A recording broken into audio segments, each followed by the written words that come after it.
These are more Curb Your Enthusiasm plots that don't exist. Larry goes to the doctor to get a mole removed from the bottom of his foot. The doctor said it will be slightly uncomfortable to walk on for about a week, so he gives him a handicap parking hanger. When he uses it to park outside the Dodger Stadium, a worker there says the team is honoring handicapped people tonight and they want him to sit in the best seats in the whole stadium. An enemy of Larry's sees this all go down and leaks it to the news that Larry is pretending to be handicapped to get free stuff. The guy in front of Larry at the ATM covers his PIN number very dramatically. Larry tries to overcorrect and look behind him where a woman happens to be breastfeeding.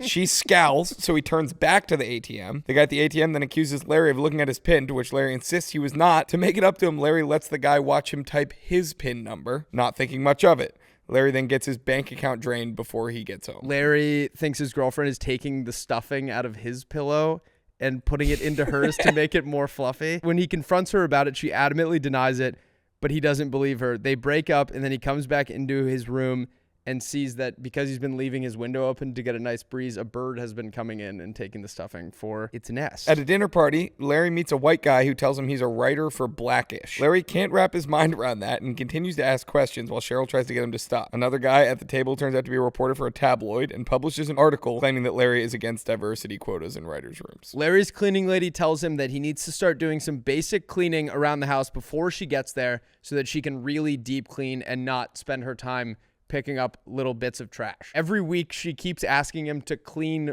more, and it gets to the point where he doesn't know what cleaning she's doing when she gets to the house because he's basically doing it all for her. He confronts her and asks her what he's paying her for. Larry goes to a restaurant during restaurant week and finds out they have a preset 5-course meal, but he only wants one of the courses. So to prove a point, he's with 4 other people, and so they order one 5-course meal and dish out 1 course to each person, trying to make a statement. Larry's new girlfriend chews so loud that he has to start wearing earplugs when they're out at dinner. They're out at his favorite restaurant that he's trying to become a regular at, and because he has them in when the food gets there, he doesn't hear the owner trying to thank him for his business, so the owner thinks he's rude and won't let him make any more reservations. Love that.